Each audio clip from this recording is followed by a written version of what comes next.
the question was something to the effect of, I think it was f of x is equal to x plus c when x is less than 0, and it's equal to 5 cosine of x when x is greater than or equal to 0. And there were two questions here. The first question was, what value does c need to be so that f of x is continuous? And while you could certainly do a lot of work, I kind of just want to show you a picture. So here are the two functions, 5 cosine of x when x is greater than or equal to 0, and x plus c when x is less than 0. And if we just look at some different values for c, we can kind of see that, well, that's not continuous when c is 2, it's not continuous when c is 3, it's not continuous when c is 4, but it is continuous when c is 5. So we definitely get continuity when c is equal to 5 there.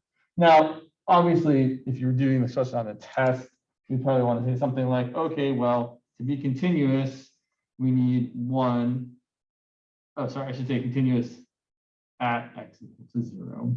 We need f of 0 to exist, and it does. F of 0 is 5 times cosine of 0, which is 5 times 1, which is 5. And 2, we need the limit to exist. The limit as x approaches 0 from the right is the limit, or needs to equal the limit as x approaches 0 from the left. So those are the kind of things you would normally check to make sure a function was continuous. And the way you would do this one here, well, the limit from the left, this is kind of feels like a lot of work to do this thing, but it's kind of the work someone would expect to see on an exam. That would just be c, because you're plugging in 0 for x. And the limit as x approaches 0, sorry, I think I said left, I should have said right. Limit as x approaches 0 from the, sorry, I just said left and I meant left, but I wrote right, apologies. Limit as x approaches 0 from the left of x plus c, you're just plugging into 0 for x, you're getting c. The limit as x approaches 0 from the right, we actually already know. You're using the right-hand piece, which is 5 cosine of x. You're going to plug in 0, and you're going to get 5. And we need these to equal each other. So that means c has to equal 5, which we already knew, but that's kind of the way you show it. The second question here is a little bit more challenging to answer. Second question is there a value of c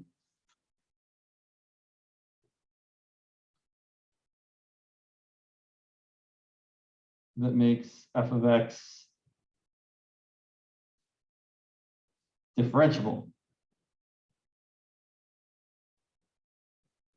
at x equal to 0? The answer is resoundingly no. Let's look at the picture. If you look at this, well, no matter what c I pick, I just want to point out that c equals 5 is the only possible answer. So the only even reasonable answer would be c equal to 5, right? Because every other value of c, so the only plausible answer is c equal to 5. That's not the answer, right? There actually is no answer.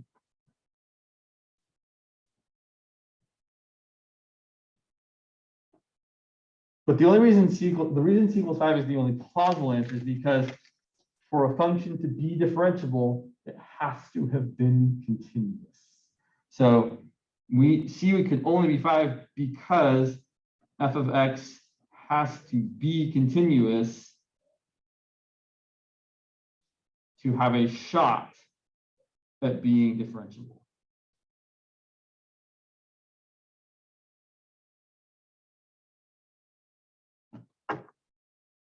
So then you might ask yourself, okay, well, is that function actually differentiable there?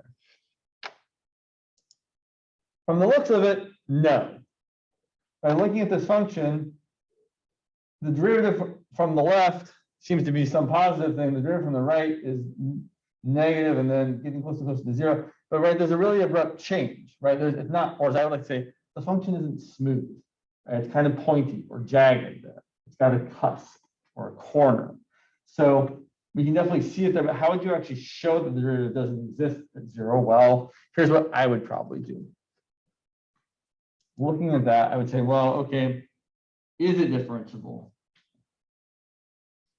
when c equals 5? So here's our function. It was x plus c, so x plus, oh, sorry. Sorry, you guys don't want to see what I'm writing, apologies. So is it differentiable when c equals 5? So our function is x plus 5 when x is less than 0. And it's 5 cosine of x when x is greater than or equal to 0. So for the derivative to be, I should say, for the function to be differentiable at a point, you could use limit definition. But usually what we do at this stage of the game is we say, well, to be differentiable at a point, the function has to have a continuous derivative. So another way to think about differentiability, differentiable means that the derivative is continuous. So if I try and find the derivative here, well, let's just differentiate. F prime of x is, well, the derivative of x plus 5 is 1 when x is less than 0. And the derivative of 5 cosine x is negative 5 sine of x. Now, watch me here. I'm not going to say when x is greater than or equal to 0. So I don't really know what the derivative is at 0 because it doesn't actually exist. So I'm just going to say when x is greater than 0. And then I'm going to ask about, what about f prime of 0? So I'm going to look at the limit as x approaches 0 from the left of f prime of x, and the limit as x approaches 0 from the right of f prime of x. And I'm going to ask, are they the same? Because for a function, in this case, the derivative to be continuous, we need for the limit to exist. Right? That's one of the requirements of continuity. I'm just talking about the derivative being continuous to see what I want to see. So as x approaches 0 from the left, the derivative is 1, and so the limit is 1. As x approaches 0 from the right, if I plug in 0 here, I get negative 5 times sine of 0, which is going to be 0. Those aren't the same. This function's derivative doesn't exist at 0 because the limit from the left and the limit from the right aren't equal to each other. Or as I would say, the derivative from the left and the derivative from the right aren't approaching the same value. Right? Clearly, the derivative from the left is positive 1, and the derivative from the right is getting closer and closer to 0, and those aren't matching up. Okay, last thing I want to say about this one, and I think this is a good thing to kind of know. In fact, it's very important to know. That there's a couple ways of saying this. If f of x is differentiable, then f of x must be continuous. So differentiability always implies continuity. Or another way of saying it, if f of x is not continuous, can I spell? Maybe. Then the function cannot be differentiable. We have to have continuity to be able to get differentiability. And one kind of last example of this from, again, the graphs I was showing here. I do want to point out that this other function over here, whoops, that's not the piece I wanted, sorry. Well, it is, it's just not the piece I wanted. So this function here, I should have been smart.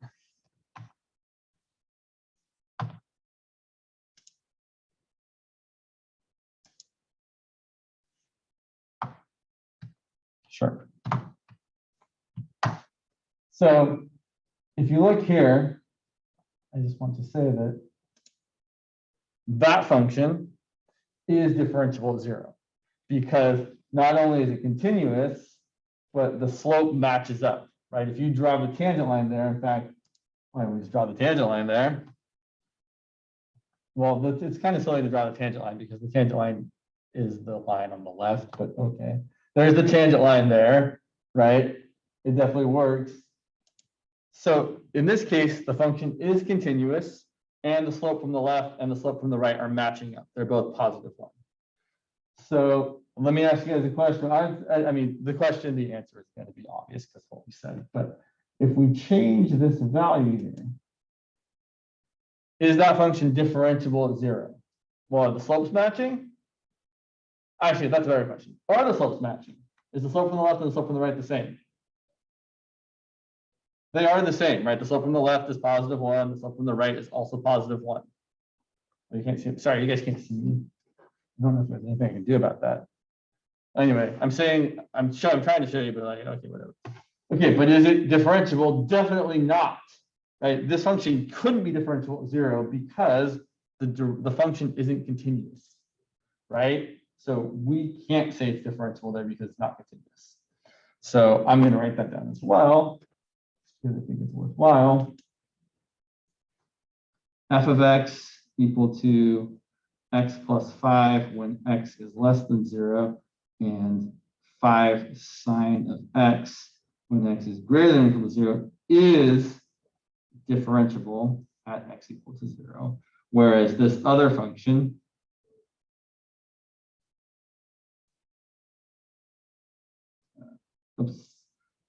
sorry, I meant for this to be not that, apologies.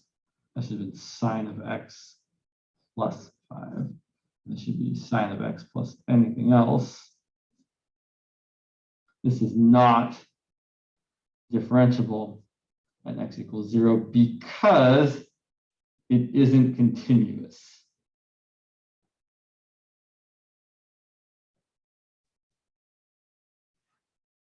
So just a couple of things to keep in mind. Function has to be continuous to be able to be differentiable, but that's not enough. Right? A function could totally be continuous and not be differentiable. For example, f of x equal to x to the 2/3 power is totally continuous everywhere, but not differentiable at 0.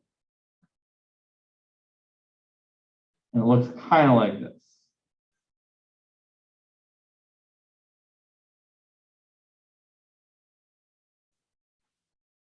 I've drawn better pictures before, but you got a cusp at the point 0, 0. It's definitely continuous, right? I can totally draw it without lifting my pen off the paper. It is definitely not differentiable at 0, 0. Okay. Questions, comments? From the Zoom world, questions, comments, concerns? Just make this chat bigger. Cool. Yeah. Also, just so everyone can see it again, let me do this one more time. Cool. Okay. So continuity definitely is a requirement for differentiability, but it is not everything we need. We need more. Okay. Well, let's go ahead and change gears a little bit and let's talk about some velocity stuff. Excuse me. And this is definitely, I'll change this a little bit. So at time t, the position of a particle moving along the, I'm going to call it the s-axis instead of the y-axis. S for position. I don't know why we use S for position, but we totally do. Like really, I have no idea like why S is like a common name for position function, but it definitely is what people use. Is given by S of t equal to 6t squared minus t cubed. T is greater than or equal to 0. And I want to answer some questions. First thing I want to answer is the initial motion of the particle to the left or right?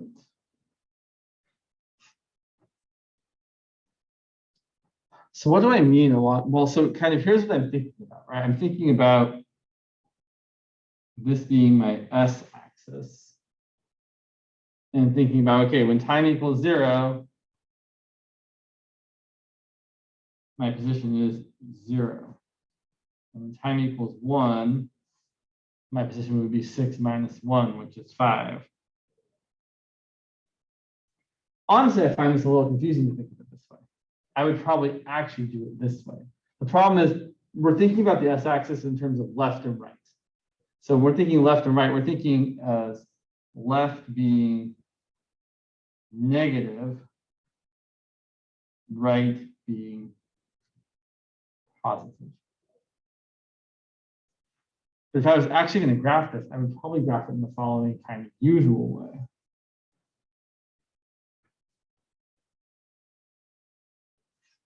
I graph it like that, where s of t equals t squared times 6 minus t.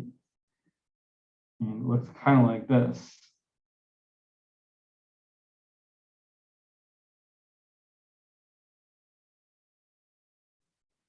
So actually, let me ask you all. In the beginning, right after time equals 0, is the object moving in the positive direction or the negative direction?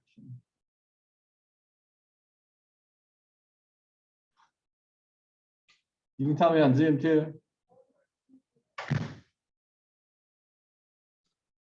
So let's see. I know I've asked this in not the easiest way to understand. Kind of on purpose, actually, to be frank. So I'm considering the up direction to be the positive direction. So this is my positive, aka to the right. And this direction here is my negative, aka to the left.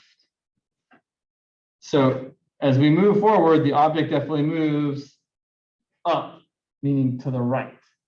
Now, we don't need to graph this to see this, but I feel like seeing the graph is useful.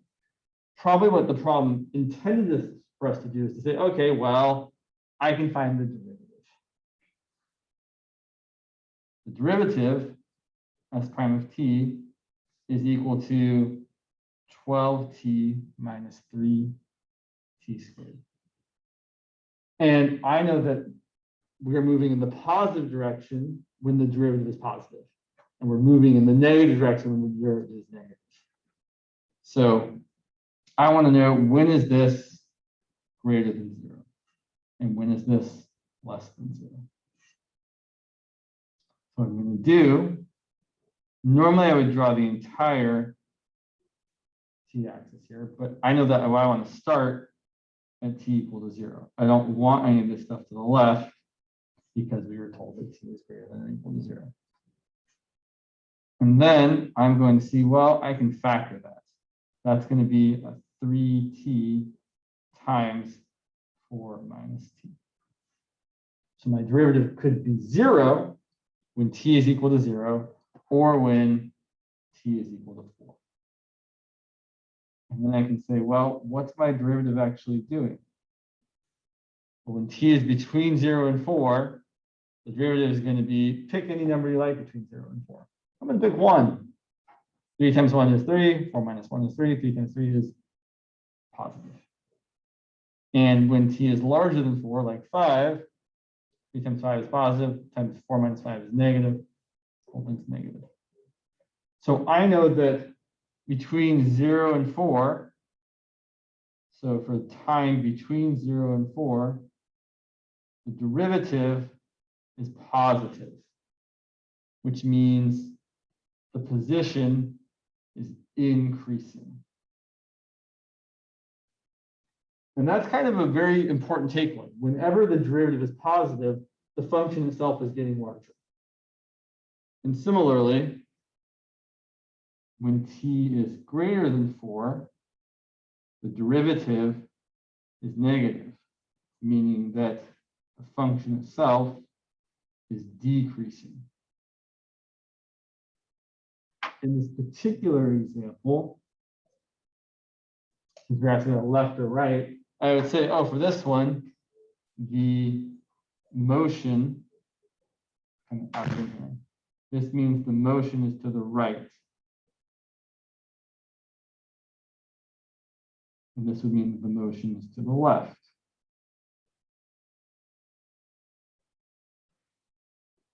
But it's always about context, right? Typically, we're thinking of when something's increasing, either moving to the right or moving up, depending on your frame of reference.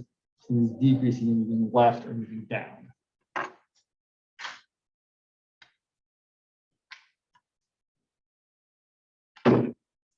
So, when does the particle reverse its direction or change directions?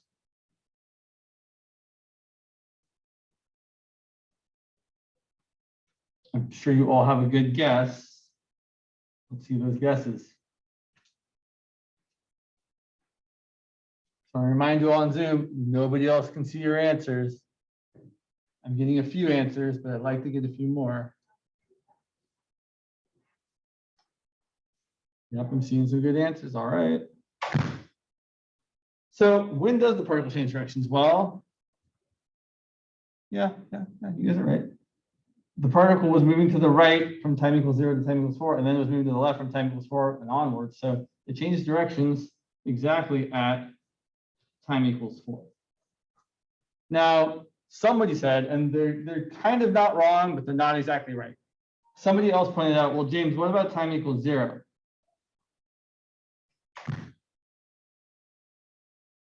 And this actually came up in a different, this kind of thing actually came up in a different homework question as well. If we were given all the time in the world, meaning time could be negative or positive, I would totally agree that this situation, right, if we actually looked over here and you picked like a negative number for t and you got -1, you'd have a negative times a positive, which is negative. If we were starting over here, I would totally agree that, oh yeah, we changed directions at time equals 0 and at time equals 4. Because we were moving to the left, and then at time equals 0, we started moving to the right, and then at time equals 4, we started moving back to the left. But nothing's happening before time equals 0 because that's not included in the domain of the original problem. Right? We are starting at 0. So we can't say the function is, or the position is changing directions at time equals 0 because it wasn't doing anything before time equals 0. So in this particular setup, no, we don't change directions at time equals 0.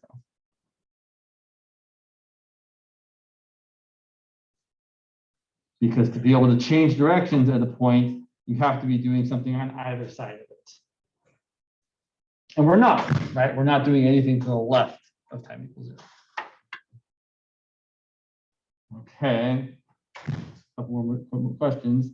What is the average velocity?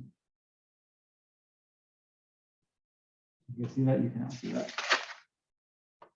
What's the average velocity of the particle from time equals 1 to time equals 3? Well, before I even think about this, I should at least be aware that it should probably be positive, right? Because from time equals 0 to time equals 4, the position is definitely increasing. So we're expecting a positive velocity. So I'm going to try and find the change in position over the change in time, which is going to be the position at time equals 3 minus the position at time equals 1 divided by the change in time. The order here has to match. So that's going to be, let's see, S of 3. I actually have to plug in numbers in this function. So remember, here's my function. It's 6 times t squared minus t cubed. I would much rather do easy calculations. So I'm going to do a little bit of simplifying before I actually start doing stuff. That's t squared times 6 minus t. So I plug in 3, I'm going to get 9 times 3, which is 27. If I plug in 1, I'm going to get 1 times 5, which is 5. So I get 22 over 2, which is 11. And I didn't give units, or right, I didn't give units of time or position because I wasn't being very smart about it. So I just say, I would say it's 11 units per unit of time, which feels very unsatisfying. Right? Someone should have at least said, like, you're doing, it's moving this fast in seconds. So, yeah. What's the instantaneous velocity?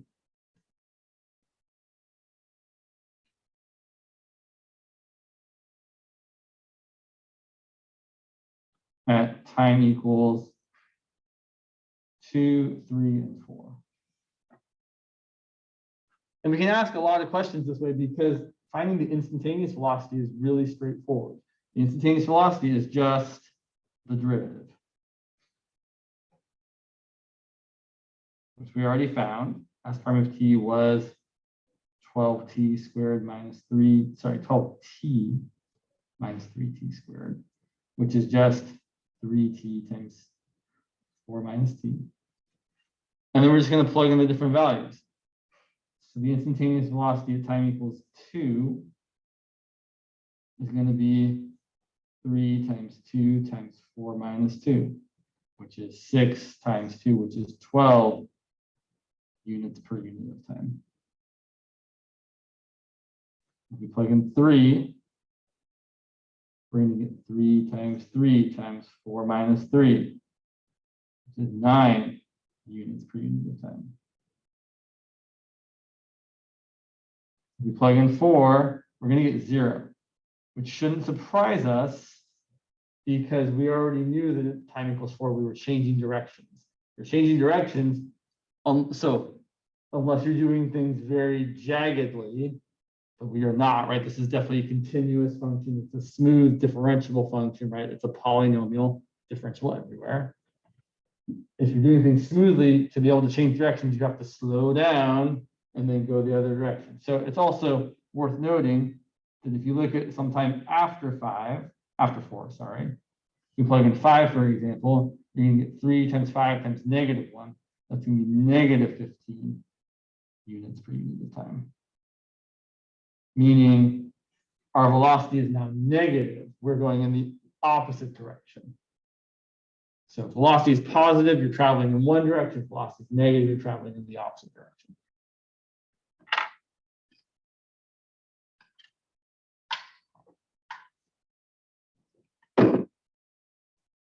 Couple more questions and then we'll move on.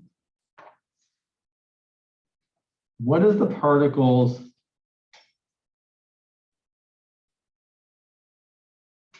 acceleration at time equal to 4? So acceleration is just the derivative of velocity, or it's the second derivative position, right? It's the rate of change of the rate of change. So we want to know what's S double prime of 4. So the first derivative was 12t minus 3t squared. And the second derivative is going to be 12 minus 6t. And now if we plug in 4, we're going to get 12 minus 24, which is -12. And again, in my terrible non-unit setup here, it's -12 units per unit of time squared. Or let's just make up some units so it's not terrible. You could say it's like meters per second squared, or meters per second, if our units were meters per second. So, right, you're saying how fast the velocity is changing. That's your acceleration. And then we could even ask, did we talk about jerk last time? I might have said the word jerk last time. Maybe it is out of class. Jerk is just the change in acceleration, right? If you like slam on the brakes or slam on the gas and you try, like you are speeding up and then you decide you need to speed up faster because you're going to hit something. If you don't speed up faster, that's jerk, when your acceleration increases. So jerk is a mathematical term. It's the third derivative. What's the jerk at time equals 4? Well, let's see. S double prime of t would be -6, regardless of t. So the jerk would be meters per second cubed, or meters per second per second per second. So it's how fast the acceleration is changing. Usually jerk is not something we spend too much time talking about, but it is something that sometimes people are like, oh yeah, you could have this weird kind of thing. Most motion stuff we talk about doesn't involve jerk. Okay. So there's some motion for you. Do you guys have other, like, are there other things you want me to say about motion? I can talk more about motion for sure. Or you guys on Zoom, other motion questions you might have. Well, I have one actually. I have one thing I should say. Looking back for just a second, we know that the velocity at time equals 5. We had that it was, I believe it was negative 15. Yeah, we're definitely doing some chain rule problems. Thank you, but yeah, I'm happy to go with chain rules. So at time equals 5, the velocity was negative 15. I'm going to use meters per second. What if I ask, what's the speed of the particle at time equals 5? We almost know the answer already. It's just speed doesn't care about direction. So we would say the speed of the particle at time equals 5 is just 15 meters per second. No worries about the negative. So velocity has a negative because it's talking about the direction as well, right? We know that if you say it's going negative 15 meters per second, it means going 15 meters per second to the left. Whereas the speed just cares about how fast is it going. I don't care if it's going left, right, up, down, whatever. I just want to know how fast is that car going or that particle going. So speed doesn't care about direction. Velocity definitely cares about direction. But yeah, we can totally do some chain rule problems. All right. So we have talked about the chain rule. We talked about it a lot last time, I think. We talked about how you take the, actually, let me double check one thing. Because I've been talking about the chain rule a lot in 17A as well. Oops, that's not what I need to do. Bring that back up. Gotcha. I just want to look at my notes real quick from last time to make sure I'm not like saying the same thing over and over again. That's interesting. Huh. One moment while I double check. Cool. Like I was looking at my notes earlier today, I was like, oh yeah, we totally should do this. And then it's like totally forgotten what I looked at. So let's see. How much chain rule did we talk about last time?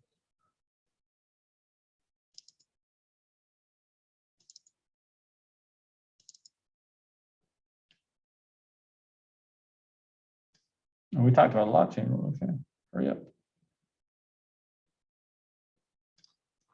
Velocity, we did, and then we did. Oh yeah, okay. Oh yeah, we did. Derivative of the trig functions, chain rule, chain rule. We didn't say all the things. Okay, great. So let's start there. Okay, so let's look. Yeah, let's look at something like this. And we'll do some example problems, and then we'll probably write some rules. So just so I know, we have a lot of derivatives available to us, I think, at this point, right? We definitely know the power rule. Derivative of x to a power is the power times x to the power minus 1. What other rules do we have? Well, we have a product and a quotient rule, right? So over here, that's not really how to take a derivative of a particular type of function. It's just we know the derivative of f times g is f prime g plus f times g prime. And then we also have the quotient rule, which is f divided by g equals f prime g minus f times g prime all over g squared. And then we have all the trig derivatives, which I'm not going to write down again right this moment, but I am going to write down a second. So we definitely know, or we talked about the trig derivatives. And are there any other functions that we know how to differentiate? Like, have we talked about e to the x? Some people, okay, looks like everyone is cool with the fact that the derivative of e to the x is e to the x. Have we talked about the natural log of x? Okay, see, mostly. I don't think we have in this class yet, but it is certainly true. And we might talk about this. The derivative of the natural log of x is 1 over x. And with one kind of exception, that's kind of it. There's also like some inverse trig functions that we will talk about soon if you haven't already. But this is kind of our whole list of things we know how to differentiate. We know how to differentiate trig functions, we know how to differentiate exponential functions, and we know how to differentiate logarithmic functions. And then we can kind of do the chain with them. So for example, we might say, well, what's the derivative of, I don't know, something like sine of x to the fourth plus e to the 2x. And so when I'm taking the derivative of a complicated function like this, or really I should say the word has been escaping me lately for some reason, a composition of functions, I'm always looking for what's happening on the outside. So when I read this, I'm really thinking I've got sine of some stuff. And the derivative of sine of some stuff is going to be cosine of the stuff. But then, since I said the word stuff, I have to multiply by the derivative of the stuff. So I've got cosine of some stuff times the derivative of the stuff.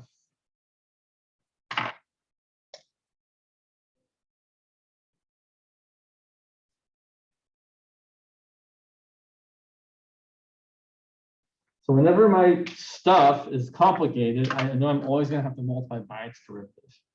And then you don't actually have to write this, like you don't have to write this, the derivative stuff. You could actually just found the derivative of that, which would have been totally fine.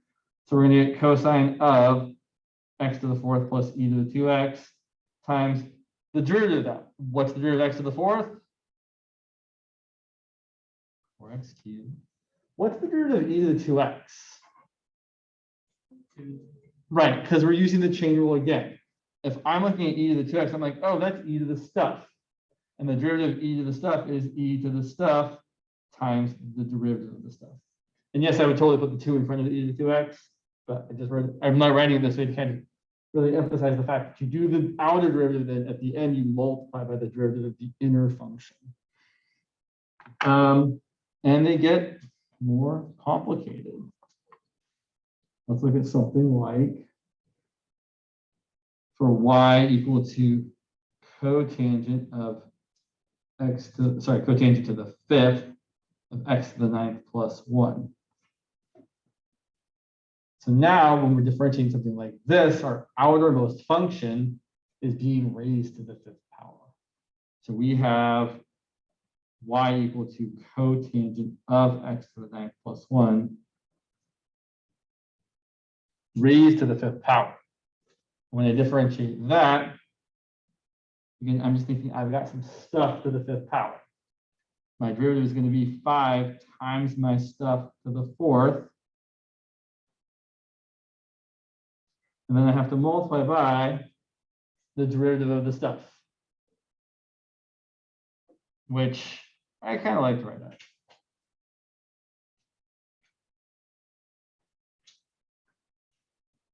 Again, you probably don't need to show this many steps to do a problem like this, but it's not a terrible idea. So I've got 5 times my stuff to the fourth times the derivative of that stuff. And now when I take the derivative of that stuff, I'm going to have to use the chain rule again. Because the derivative of cotangent of some stuff is, well, I've said stuff. Right? So I really want to kind of encourage you all to, when you do something like this, really just call that, right? Don't say cotangent to the fifth of x to the ninth plus 1. Say cotangent to the fifth of stuff. And then you know that the derivative of I should say cotangent of stuff all raised to the fifth. So I should back up there. I kind of misled you there. You should really say you've got some stuff to the fifth. And then the derivative is 5 times your stuff, the fourth times the derivative of your stuff. But then when you take the derivative of this cotangent of x to the 9 plus 1, this x to the 9 plus 1, that's your new stuff. I'm using the chain rule again. So when I take the derivative of cotangent of some new stuff, it's going to be, what's the derivative of cotangent again? Yeah, negative cosecant squared of the new stuff. And then, of course, since I said stuff, what do I need to multiply by? Right, the answer is always the derivative of the new stuff. So if you say the word stuff, like, oh yeah, I have to multiply by its derivative, which is 9x to the 8. There's the derivative of the new stuff.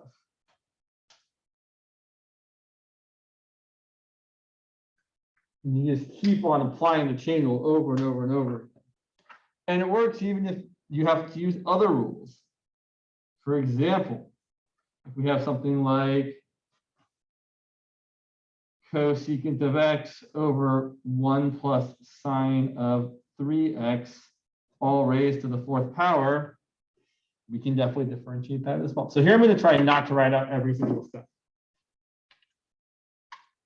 Like, okay, we have some stuff to the 4th power.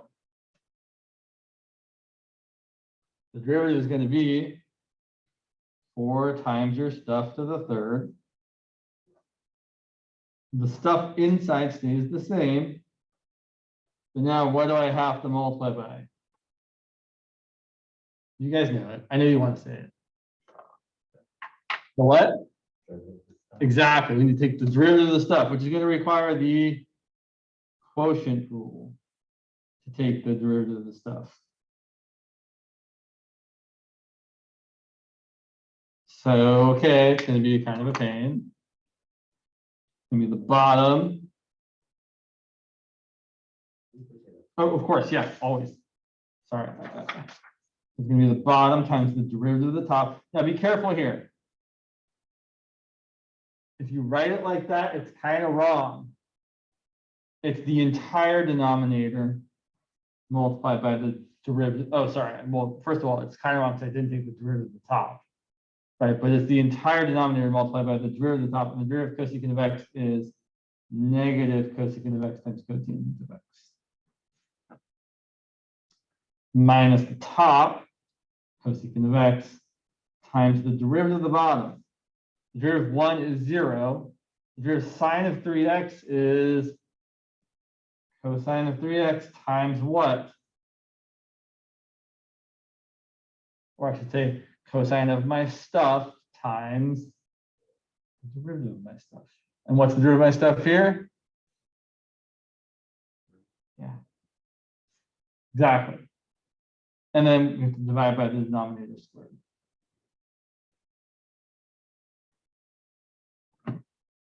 I wouldn't simplify this, but you certainly could. If you did actually want to simplify this, the only thing I'll mention is, right, if you simplify, it's going to equal, I don't really care what it simplifies to, but at some point you would get a denominator that is 1 plus sine of 3x to the 5th power, because you'd have a cubic times a square. But really, there's no good reason to simplify this if no one's asking you to. Right? So if someone said, like, take this function and find where it has a horizontal tangent line, then you would take this and set it equal to 0, and then you would want to simplify. But without that kind of additional question, we should just leave it alone. So let's say don't simplify. That's what I really want to say.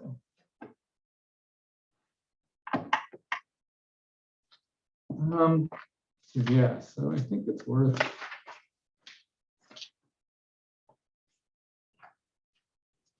So I would like to kind of make a list, just so you guys have one, of all the derivatives we kind of know. And it's going to be quick. So here's what we've got. We've got, yeah. So here are the ones we know. We know that the derivative x to a power is your power times x to the power minus 1. And we know the derivative e to the x is e to the x. We know that all the trig functions, so yeah, sine, derivative sine is cosine. Derivative cosine is negative sine of x. Or if you want to say it's negative cosine, right? Because of that kind of cool pattern that we talked about. Derivative of tangent of x is secant squared of x. The derivative of cotangent of x is negative cosecant squared of x. And the derivative of secant of x is tangent of x. Sorry, it's not tangent of x. It's secant of x times tangent of x. I know I could have written the secant after the tangent there, but nobody writes it that way. Derivative of secant is always secant tangent. Nobody ever says it's tangent times secant, even though that would be totally correct. It is never something anyone says. And then the derivative of cosecant of x is negative cosecant of x times cotangent of x. And then I guess we'll throw in a natural log of x as well. Why not? The derivative is 1 over x. So the reason I write these all down is because then we do have also chain rule versions of them. And here's how I would really encourage you to think about all of this. So instead of x to the p, if we have some stuff to the p power, the derivative is going to be p times your stuff to the p minus 1. But what do I have to multiply by? Yeah. Or if I have, say, e to the stuff, the derivative is going to be e to the stuff times, it's always the same answer, times the derivative of the stuff. In each of these derivatives, we're always going to be multiplying by the derivative of the inside stuff. And even though, right, this stuff isn't really, like, doesn't look like it's inside something, it's still inside the exponential function, right? It is the exponent. You're doing e to that stuff. It is the argument or the input of the exponential function. So the inside is always, when I say the word inside, I really mean what's the input. Oh, the stuff is the input, and then you're doing e to it. And the derivative of sine of stuff is cosine of your stuff. Sorry, times the derivative of stuff. And we could go on. Right? The derivative of cosine of stuff is negative sine of your stuff times the derivative of your stuff. It feels kind of silly to write out this whole list, but I think it's worth seeing. The derivative tangent of stuff is secant squared of your stuff times the derivative of your stuff. The derivative of cotangent of your stuff is negative cosecant squared of your stuff times the derivative of your stuff. The derivative of secant is kind of weird. The derivative of secant of stuff is in fact secant of your stuff times tangent of your stuff times the derivative of the stuff. Same deal goes for cosecant. The derivative of cosecant of stuff is negative cosecant of stuff times the cotangent of stuff times the derivative of stuff. And last but not least, and we'll talk about natural log at some point, the derivative of the natural log of some stuff is 1 over the stuff times the derivative of the stuff. Or people often write this as the derivative of the stuff over the stuff.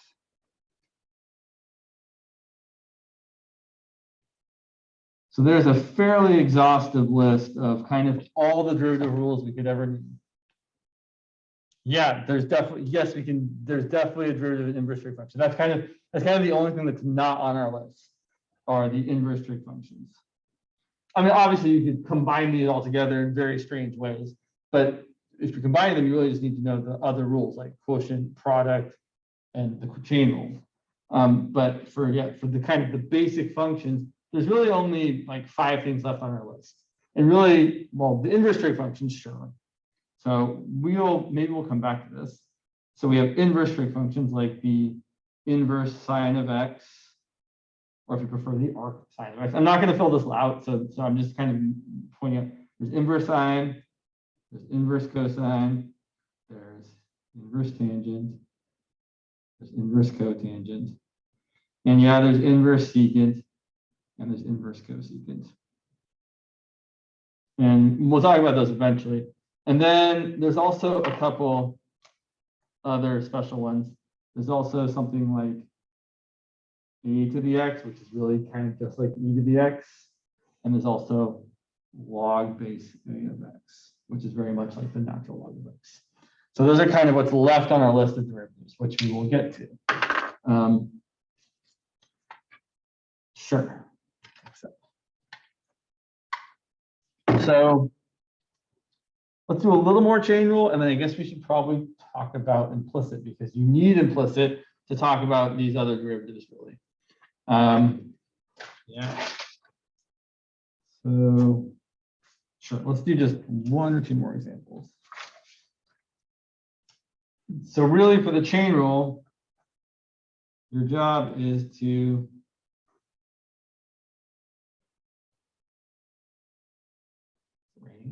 I feel like I keep hearing rain, but I don't think it's rain. So let's say we want to take the derivative of secant to the 4th of x cubed plus cosine of 6x squared. And to do this, again, whenever you have a power of a trig function, you're differentiating, I highly, highly recommend rewriting it as the derivative of secant of x cubed plus the cosine of 6x squared, all raised to the 4th power.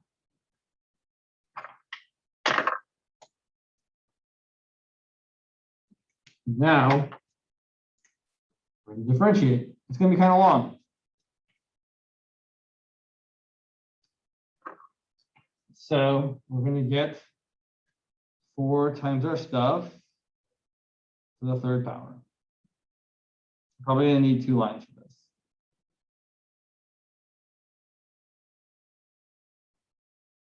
Okay.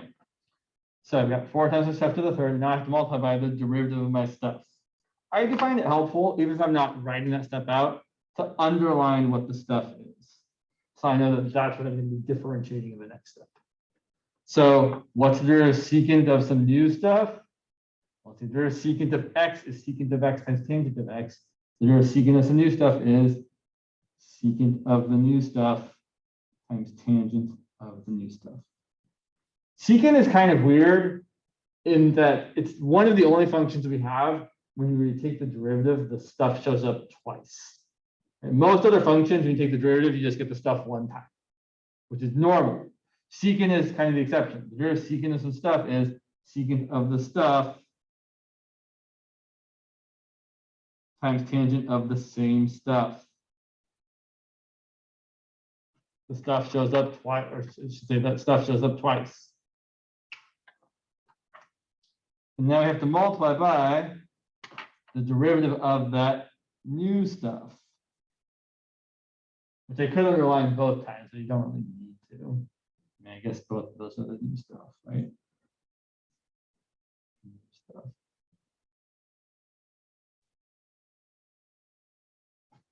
Or sometimes I'll use the word junk or jazz or whatever, like to differentiate between my stuff and my second stuff. So what's the derivative of my new stuff? Let's see, the derivative of x cubed, I don't have to use a chain rule for, right? X cubed, we just know how to differentiate. But then I also have cosine of some stuff. The derivative of cosine of some stuff is going to be negative sine of that stuff times the derivative of that stuff. And now here's where you have to be a little bit extra careful. What's the derivative of 6x squared? Well, it's 12x. Does the 12x multiply all of this or just the sine terms?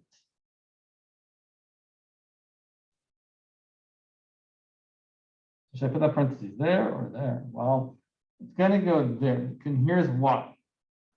The 12x has nothing to do with this 3x squared, right? I'm taking the derivative of x. I know it's kind of a little hard to read there. I think that's pretty visible. Right, we're taking the derivative of, now it's super visible, x cubed plus cosine of 6x squared. On its own, the derivative of x cubed is 3x squared. On its own, the derivative of cosine of some stuff is negative sine of the stuff times the derivative of the stuff. That 12x is totally divorced from that 3x squared. They shouldn't interact with each other at all. So this is how our answer should look. But be careful, because I've definitely seen people in the past write this last part here as like 3x squared minus sine of 6x squared times 12x, which is wrong, because then the 12x is distributing to each of those, and we don't want that to happen. Just be careful with your parentheses placement. It does really, really matter. Okay. Yeah, we should definitely talk about implicit. Unless you guys want more chain. I mean, I should say implicit differentiation really is the chain rule, so we're still going to be talking about the chain rule. Where are my notes for that? Sure. Notes all over the place. Yeah, okay, good. Yeah, let's do that. So let's say we had, so we're going to start off, let's start off by actually seeing what we want to see. There we go. Sure. So let's say we had y equal to x squared plus 1 to the 10th plus sine of x plus 3 to the 8th plus x to the 5th. And for reasons that will become clear, we're going to try and make this process quote unquote easier by renaming this. We're going to let u, well, in fact, I'm just going to do it without writing things down. So we're going to say, let's instead say y equals u to the 10th plus w to the 8th plus x to the 5th. I'm definitely letting u be this part here and w be this part here. So even though in this expression, it's not at all explicit that u and w are functions of x, it's certainly what we intend, right? I mean, here you could, if you wanted to, write down, oh yeah, u equals x squared plus 1, w equals sine of x plus 3. So now I want to differentiate this. So I'm going to take the derivative with respect to x, because that's what this is a function of. I know there's some other pretend variables in there that are kind of jamming things up. That's okay. What's the root of u to the 10th? Well, actually, no, actually, that's what I want. What is the root of u to the 10th? And that's mostly correct. Let me ask the question in a better way then. U isn't just u. U is some stuff, right? U is complicated. It's a function of x. So what I really should have asked was, what's the derivative of some stuff to the 10th power? Well, it's 10 times my stuff to the 9th times what? Right, you know you want to say it. The derivative of the stuff, du dx. Okay, what's the derivative of some other stuff to the 8th? Well, it's 8 times my stuff to the 7th times, of course, what? Thank you. Like, I know I'm good with that. Yeah, exactly. Derivative of the stuff. And what's the derivative of x to the 5th?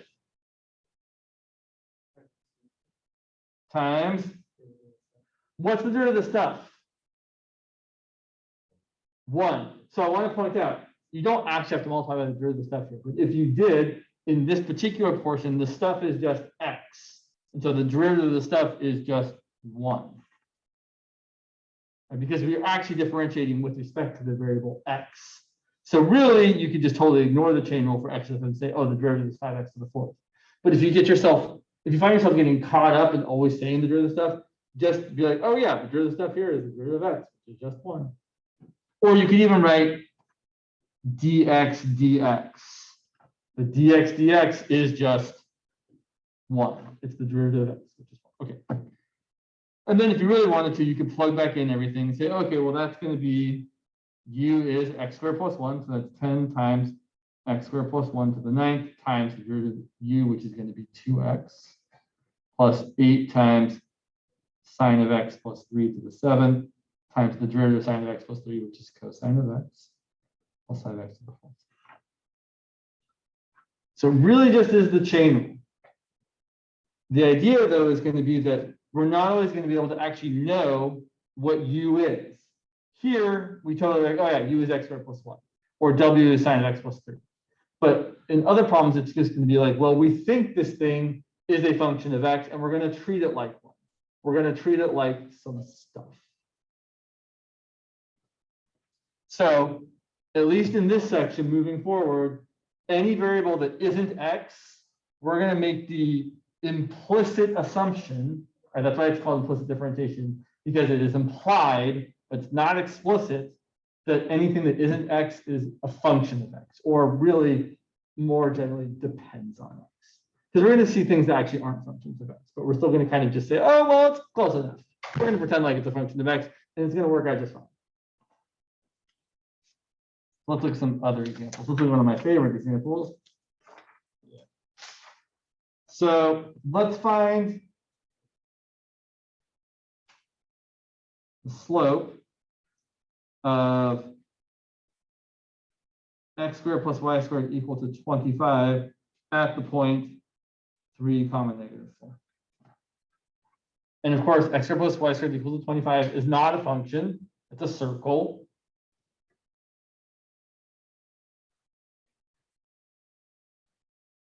And although you definitely couldn't say y is a function of x, you could also definitely say that y does depend on x. And if I know the x value, I can certainly narrow down the y values. If x were equal to 3, y could either be +4 or -4. I'm specifically looking at the point where y is -4, but I really should mention, right? Knowing y doesn't tell you x necessarily, but it certainly narrows it down. So here I would say y depends on x. Knowing x tells you a lot about what y is. And I would like to know the slope of the tangent line at the point 3, -4. And at least in this problem, there are actually two ways we could do this. We could totally solve for y and just take the derivative like most people normally would. So one way is to be like, well, okay, James, I'm going to solve for y. Now when I take the square root of both sides, what's going to happen? Right. But that's a problem. Because I shouldn't get two different answers for my derivatives. And I will if there's a plus or minus. So I should really ask myself, which part of the circle are we actually on? The plus part or the minus part? Well, is y down here positive or negative?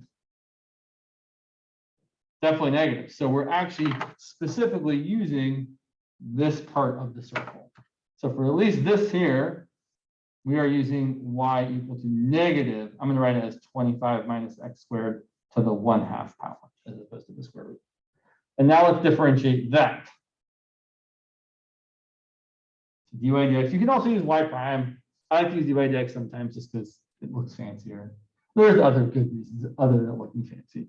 But taking the derivative, I get negative 1/2 times 25 minus x squared to the negative 1/2 times the derivative of the stuff, which is negative 2x. Simplifying this a bit, the -2 and the negative 1/2 cancel. And I'm going to write this as x over the square root of 25 minus x squared. And now if we plug in the x coordinate of that point, dy dx evaluated at x equal to 3 is going to be 3 divided by the square root of 25 minus 9, which is 3/4. And that looks reasonable, right? It definitely looks like the slope there is positive 3/4. And it definitely isn't, right? That's why we definitely need, if we had picked the wrong sign there, that would have changed the whole sign of this, and the answer would have been negative 3/4, so it definitely wouldn't have looked right. Okay. But now, I'm going to say two things. One, this is not the easier way to do it. And two, it's not always an option. We're going to see many equations where it's simply impossible to solve for y. So what are we going to do instead? Well, we don't actually need to do any of that. Here's what I mean. So we're going to make the assumption that y is a function of x. Or if you prefer, y depends on x. And actually, I'm going to write this in two ways to make it extra clear. I'm going to say, well, y is some function of x. So let's actually write this as x squared plus a function of x squared equal to 25. I want to reiterate, reemphasize, this is always going to be the thought we're going to have when we use implicit differentiation, that y is some function of x. Do we know what it is? No. I know we do here. But in general, do we know what it is? No. But can we still deal with it? For sure. So let's differentiate both sides of this equation. We're not going to solve for anything. That's always kind of the first step of implicit, is just differentiate both sides.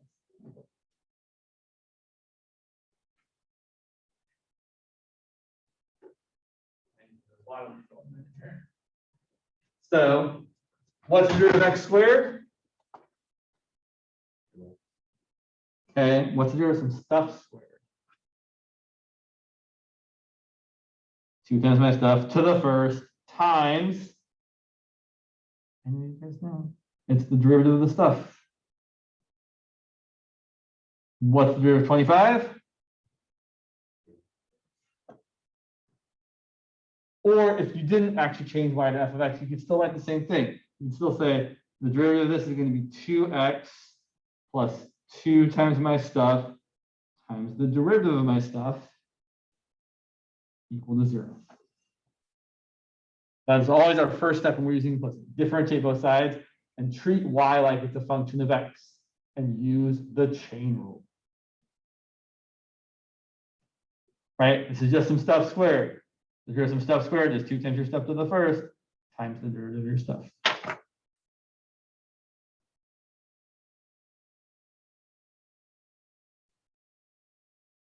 And after that first step of differentiating both sides, the rest is algebra.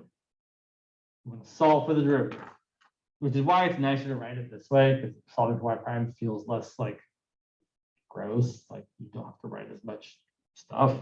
But right, if we solve for y prime, we're going to get 2y times y prime equal to negative 2x, and then dividing by 2y, y prime equals negative 2x divided by 2y. 2's cancel, and y prime equals negative x over y. And then if we plug in the point we're given, y prime evaluated at 3 comma negative 4 is going to be negative 3 over negative 4, which is exactly 3/4, just like the other way. So either way works in this particular example. But this first way of solving for y is not going to always be an option. Questions?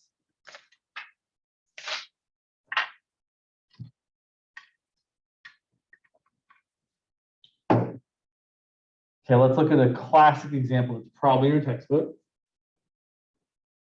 where we can't solve for y. Let's look at this expression, this equation, which is known as the Folium of Descartes. X cubed plus y cubed equal to 6xy. This function is almost definitely in your textbook in this section. Here's what it looks like. It goes through 0, 0. And it goes through the point 3 comma 3. Those are the only points on this graph that I know, like for sure. And I would like to know the slope at 3, 3.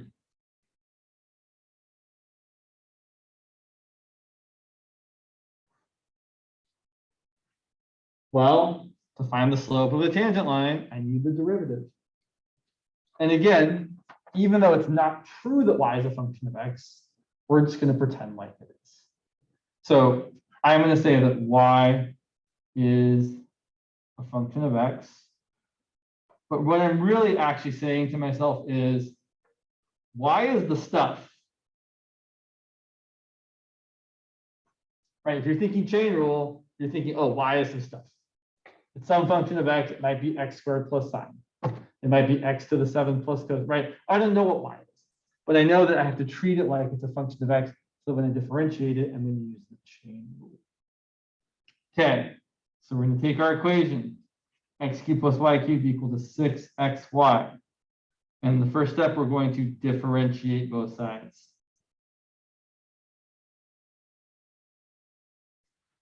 What's the derivative of x cubed? 3x squared. What's the derivative of some stuff cubed? It's 3 times our stuff squared times the derivative of this stuff. Always.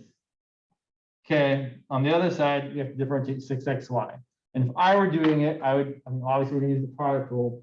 I would probably think of it, I like to think of it as 6x times y.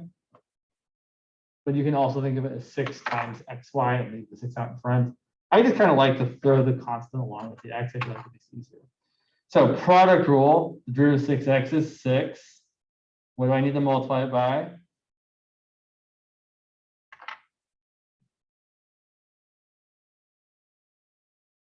So there's my f prime. What did you get multiplied by? My writing might not look very good here. So, sorry, did you say 5 or y? Okay, I heard 5. It's not that my writing isn't good, it's that my hearing isn't good. Okay, totally. We need to multiply by y, which is your function g. And then we're going to add, and we're going to switch it up. So then we're going to multiply by f, which is 6x. And then Here's where people I feel like often get thrown off. I need to multiply by g prime. Okay, what's the derivative of y? This question always feels harder than it is. The derivative of y is the derivative of y. I want that to sink in to the Zoom people. The derivative of y is just the derivative of y. I want to sink it for you guys too. So there's a couple ways people usually approach this. When they're taking the derivative of y, they either say it's 1, and then you have to multiply by the derivative inside, which is y prime, or they're just like, oh, the derivative of y is y prime. So here's what you should be thinking. Whenever you're differentiating both sides of the equation like this, whenever you differentiate a piece that has a y in it, you always have to multiply by the derivative of the stuff, which is y prime. So every time you differentiate something with y, you have to end up multiplying by y prime. Here especially, you could say it's 1 times y prime, or you could just be like the derivative of y is the derivative of y. That's all the calculus this problem requires. Everything else is algebra. Derivative of 6 would be 0, but I didn't take the derivative of 6. So I treated this first function as 6x, and its derivative is 6. And then when I didn't differentiate it, just stayed the same. Alternatively, if you prefer, you could think of this as 6 times xy, and its derivative is the constant hangs out, and the derivative of xy is 1 times y plus x times y prime. That's another way of doing that if you prefer. You still get the same thing, right? You still get 6y, you still get 6x times y prime. I should mention, because this does come up on occasion, the derivative of 6x is 6. You could use the product rule here if you really wanted to. You shouldn't, right? But we could, right? The derivative of 6x, when you have a constant multiple, the multiple just sticks around. This is really 6 times the derivative of x, which is 6 times 1, which is 6. But if you want to use the product rule, you totally could. The derivative of 6x is going to be, okay, well, it's the derivative of 6, which is what? 0 times x. That's why we don't pay attention to that part. Plus 6 times the derivative of x, which is 1, which is 6. So you totally can use the product rule whenever you have a constant times a function, but it's totally unnecessary. Right? You should just think of, oh, when you have a constant multiple, the constant multiple just sticks around, and you take the derivative of the function part. Okay, hopefully that clarifies what your comment was there. Whoops. So then algebra. We want to solve for y prime because we're trying to find the derivative. So, well, so normally if I was just trying to find the derivative at a particular point, I might plug in 3 right now before solving for y prime. I'm not going to do that here because I'm going to ask some other questions about the derivative at different places, but we'll do a couple examples later where we see, yeah. So normally I might do that, but here I'm just going to solve for y prime. So I'm going to identify all the terms that have a y prime and put those on the same side. Doesn't matter which side, I'm going to pick the left. So I'm going to have 3y squared times y prime minus 6x times y prime. And then the other stuff on the right-hand side. So 6y minus 3x squared on the right. Factor out whatever you can on the left, specifically factor out the y prime. Here you could also factor out a 3. It doesn't usually come up. I'm really not going to do that actually. We got y prime times 3y squared minus 6x equal to 6y minus 3x squared, and then divide by whatever is there. So y prime is going to be 6y minus 3x squared over 3y squared minus 6x. And almost without exception, you can never really simplify this any further. This particular example, you could simplify a tiny bit further by factoring out a 3 from the top and a 3 from the bottom. So that in this particular problem, y prime is equal to 2y minus x squared over y squared minus 2x. And specifically, that's why you can't see that. Specifically at the point 3, 3, y prime evaluated at 3, 3, we get 2 times 3 minus 3 squared, so 6 minus 9. over 9 minus 6, which is -1, which doesn't seem super surprising, right? If you look at this here, it seems totally reasonable that the slope of that tangent line at that point is -1.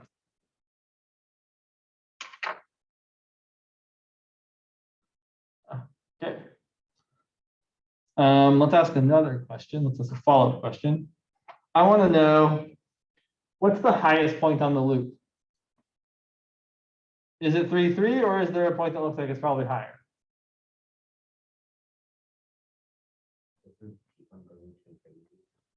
Well, so fair enough, right? So I'm not asking for the highest point anywhere. Excellent point though, right? This totally would keep going up and up and up and up and up, and this would keep going that way like that. I'm asking for on the loopy part right here, where's the highest point?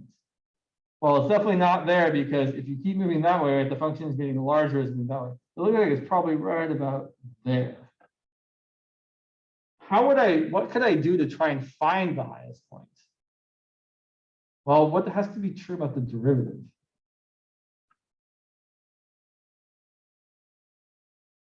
At the highest point, tangent line should be horizontal.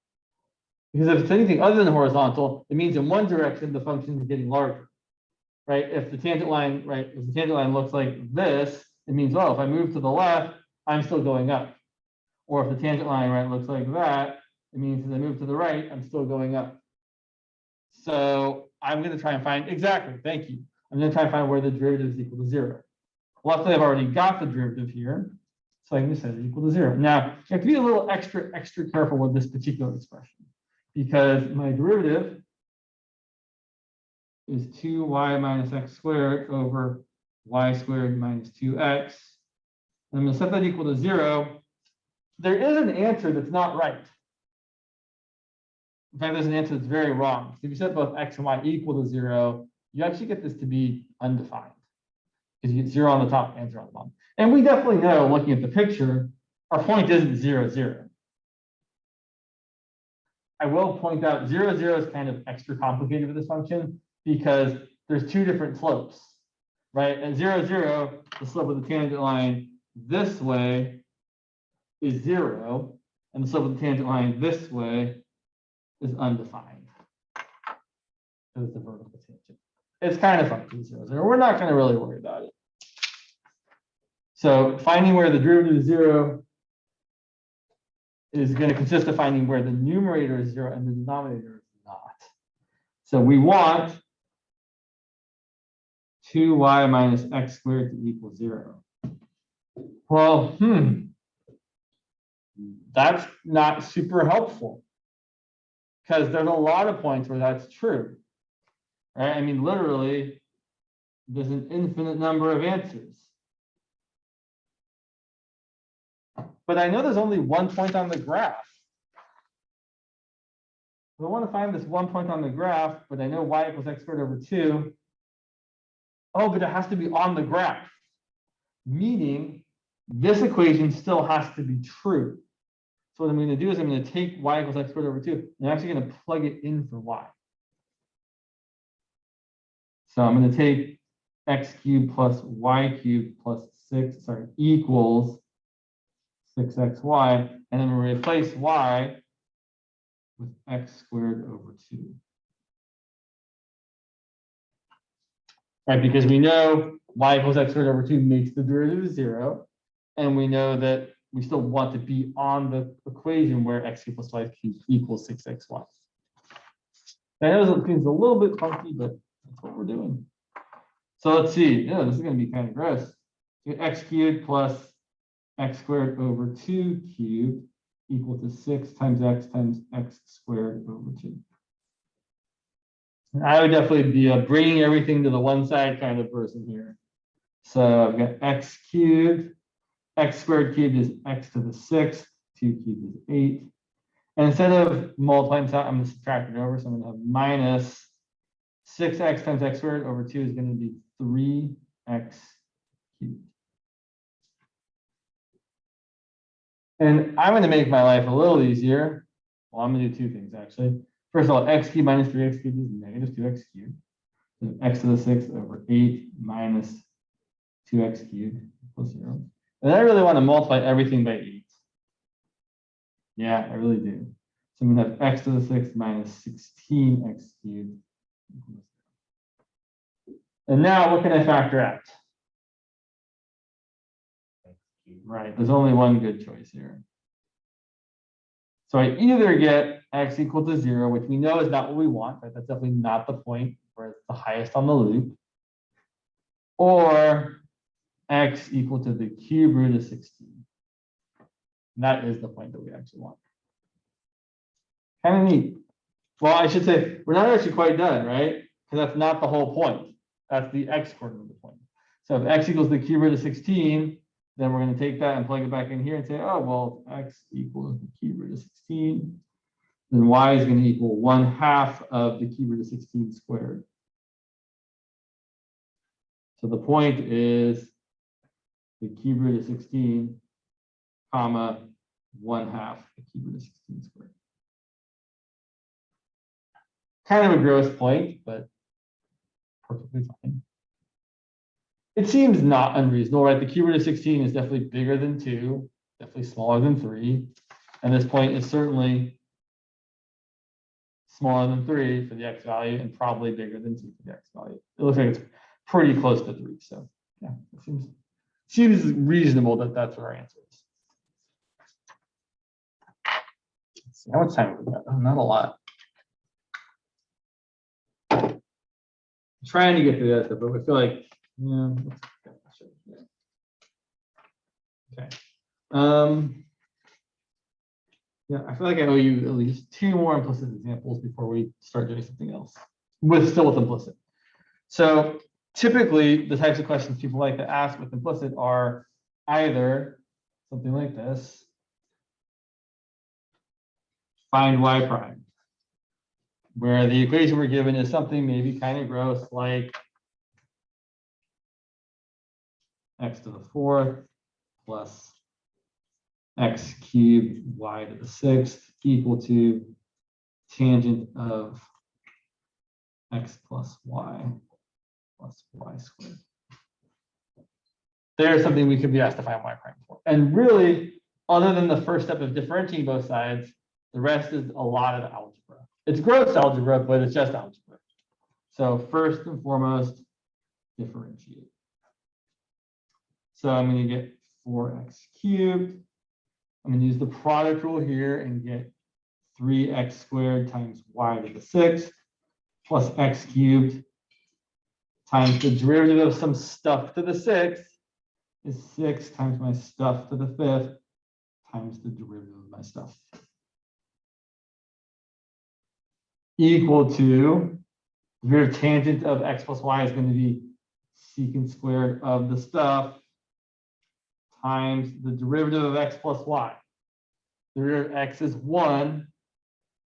What's the derivative of y? The derivative of y, thank you.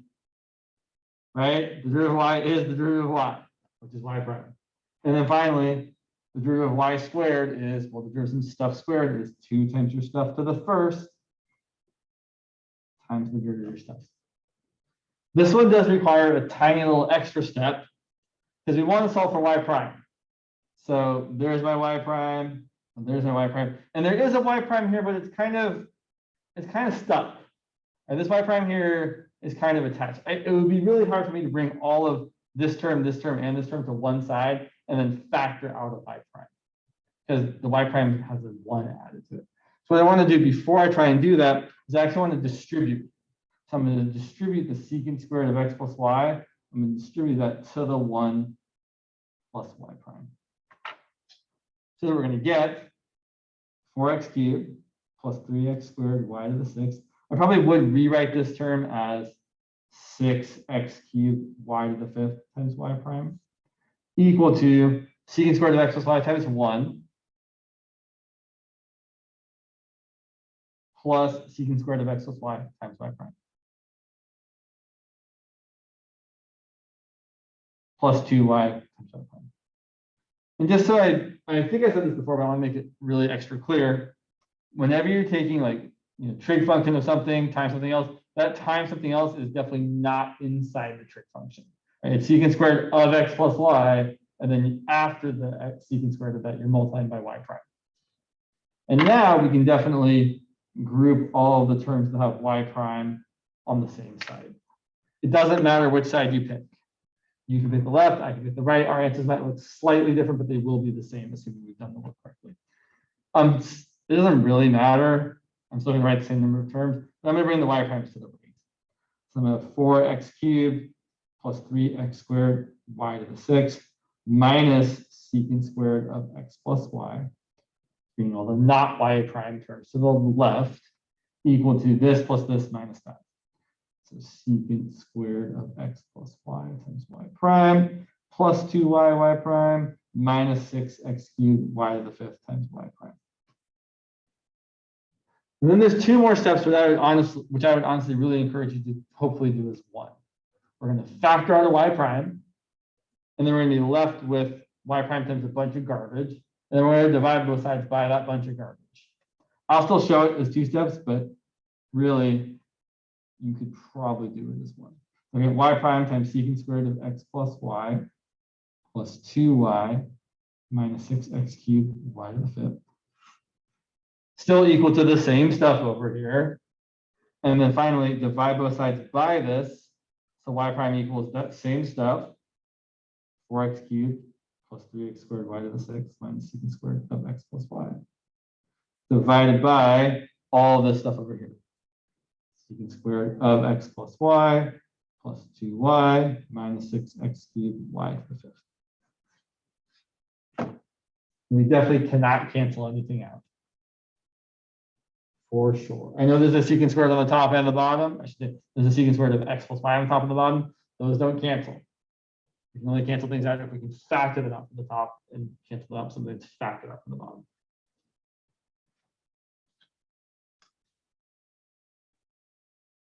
Sure. That's it up. Questions?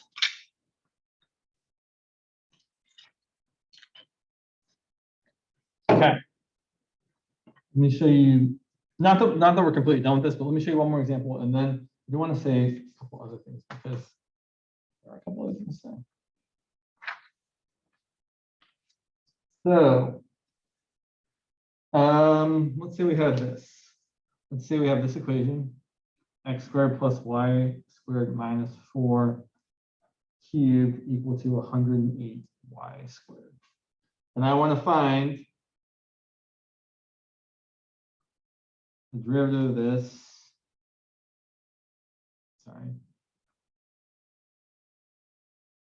at the point, might have made this too hard for myself. That's fine, I can just pick a lame point. Nah, it's going to be fine, we'll do it lame. Sorry, it's probably perfectly fine. So I'm going to find the derivative at the point 0, -4. So here's what I want you to see. If you're only asked to find the derivative at a specific point, you can save yourself a whole bunch of work. So still the same first step, differentiate both sides. So let's see, the derivative of stuff cubed is 3 times my stuff squared times the derivative of the stuff. Derivative of x squared is 2x. Derivative of y squared is what?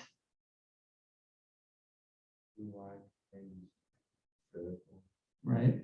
2y times y prime. And then on the right hand side, the derivative of 108y squared is 108 times 2y times y prime, or 108 times 2 is 216 times y times y. And now here's the key to making this particular problem easy. Plug in the point now. Right, we're trying to find y prime when x is 0 and y is -4. We could solve for y prime first and then plug in 0 and -4, or we can plug in 0 and -4 first and then solve for y prime. Either way is going to produce the same results. Ooh, yeah, nice. So if I plug in 0 for x and -4 for, sorry, 0 for x, -4 for y, so we get 3 times 0 plus -4 squared is 16 minus 4 squared times 2 times 0 plus 2 times -4 is -8 y prime equal to 216 times -4 times y prime. And the numbers here are a tiny bit gross, but that's fine. It'll work out just fine. So let's see what we've got here. So I really don't want to multiply this out. I'll do it fine. 3 times 144 by 12 squared times -8y prime equals -4 times 216 times y prime.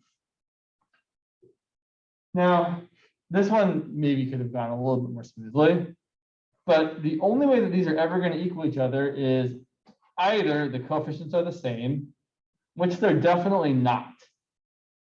4 times 216 is 800 and something. 8 times 144 times 3 is definitely more than 800 something. So what's the only way that these can be equal to each other?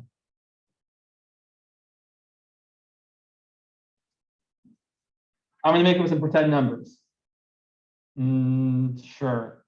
I'm going to say this is about, pretend, this is 3000 y prime, sorry, negative, equals -800 y prime. What's y prime have to be? Got to be 0, right? Really, I'm not showing the work. Like this is like solving 5x equal to 2x. You would subtract 2x from both sides. You would get 3x equal to 0, and x would be equal to 0. You can do the same thing here. You can add 800 y prime to both sides and get -2200 y prime. I know these numbers are not exactly right. I didn't want to do the math because I was lazy. And then you have that, and then you get y prime equal to 0. So this is giving us that y prime is equal to 0, which means, oh, the slope is equal to 0. And then you can find the equation of the tangent line, which is not super exciting in this problem. Let's do one more like that. I feel like this example is less than exhilarating. Let's find the equation of the line tangent to the following. Sure, 2x minus y to the 4th plus, yeah, x cubed y squared equal to, I don't know, y to the 5th. Let's see, let me make sure the numbers are going to work out here nicely here. 1, 2, minus 20. That should be close enough to good. Sure. At the point 1, 2.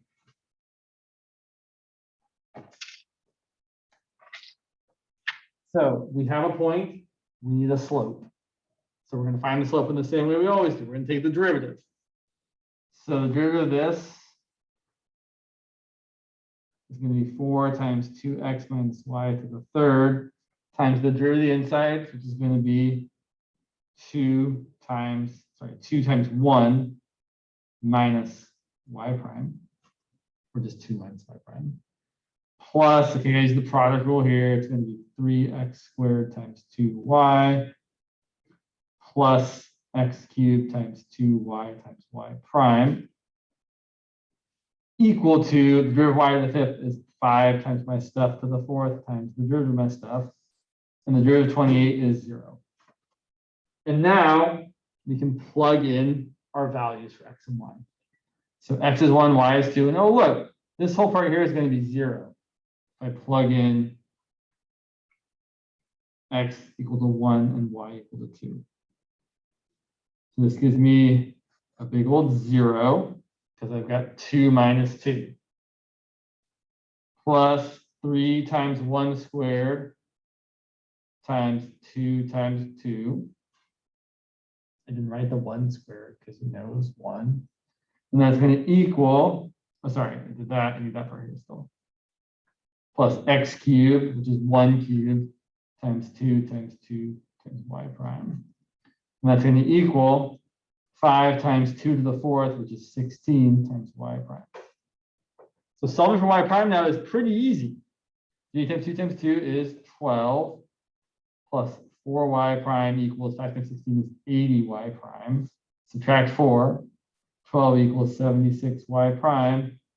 So 12 over 76, which I guess we could reduce to 6 over 38, which is 3 over 19. That's your y prime. And then you can write the equation of the line with little to no effort. Y minus 2 equals the slope times x minus 1. Here's the equation of the tangent line. So if you're asked to find the derivative in general, yeah, you differentiate both sides and you do all the algebra to solve for y prime. But if you're asked to find the derivative at a particular point, after you've differentiated both sides, it really usually makes sense to just plug in the point to make it easier to solve for y prime. Right? Definitely solving y prime here is way easier than solving for y prime here. So try to make your life easy by doing less work if you don't have. Okay, what time is it? 11:44. So I don't think we're going to get the inverse trig functions today, but we'll definitely talk about them on Thursday. Let's talk about the beginning of the process of what we're going to be doing here. So even though we said the derivative of the natural log of x is 1 over x, how can we show it? So I want to find the derivative of y equal to the natural log of x. For those of you in Molossi's class, there's definitely a way of doing this using the inverse derivative theorem, which is essentially what we're going to do. We're just going to do it kind of the more organic way, the way that seems easier to understand. So typically the idea for a function that's an inverse of a function you already know, you can rewrite this whole thing. So we know that y equal to the natural log of x, we can rewrite this. Y equal to the natural log of x, how can I rewrite that as an exponential equation?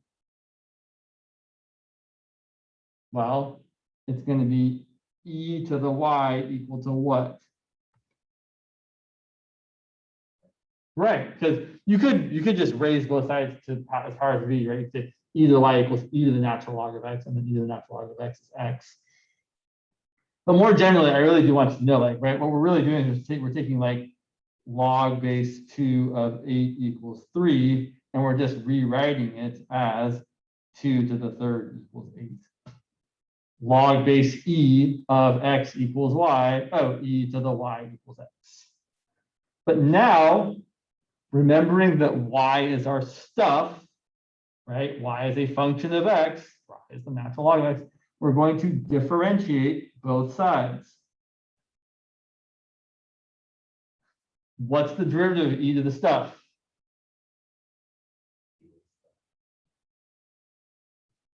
Exactly, e to the stuff times the derivative of the stuff. What's the derivative of x? Solve for y prime. But e to the y is equal to x.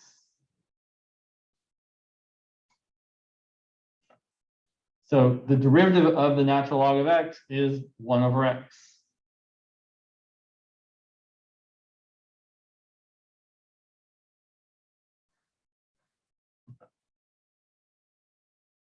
And this is a very common way of attacking something like this, is by saying, oh, we're going to rewrite it as this other thing. Well, obviously, we're going to rewrite it as inverse. Sheesh. I don't know how to respond to that. Hopefully that's a good thing. Like, oh yeah, that seems great.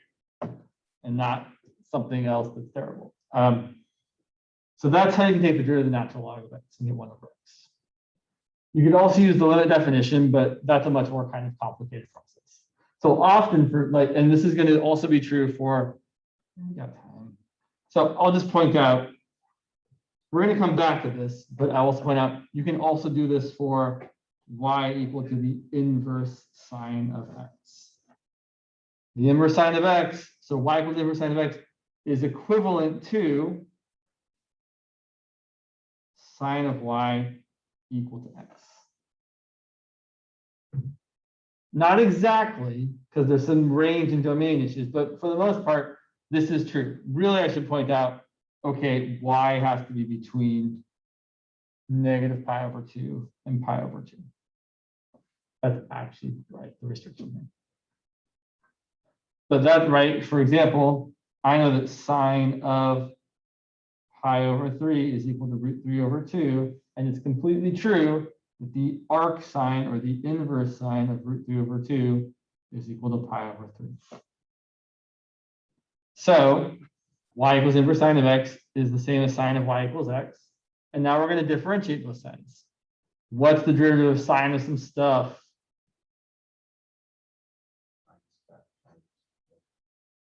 I think you mean cosine. What's the derivative of x? And then if we solve for y prime, we get 1 over cosine of y. Now, some of you that are in the velocities class might recognize this as 1 over the derivative of the inverse evaluated the thing. If you're not in velocities class, do not pay attention to the words I just said, because they're not garbage, they're just not what we need. It's the hardest way of doing this thing that doesn't have to be that hard. But then we would really like to be able to get back to a function of x. Right? If your original thing is a function of x, you would like to be able to write your derivative as a function of x. So this is where I usually use a triangle. And I say, well, look at this here. I know it's 11:50. If you need to go, please go. I'm almost done. Sine of y equals x over 1. And then my right triangle, where y is the angle, right? Y is the angle. The opposite side is x, and the hypotenuse side is 1, because sine is opposite over hypotenuse. And then we can use the Pythagorean theorem to find the third side of this triangle. I'm just going to tell you it's the square root of 1 minus x squared. Because this squared plus this squared is 1 minus x squared plus x squared, which is just 1 squared. Okay, but now look, I can definitely use that triangle to find cosine of y. Cosine is adjacent over hypotenuse. That's just going to be the square root of 1 minus x squared over 1.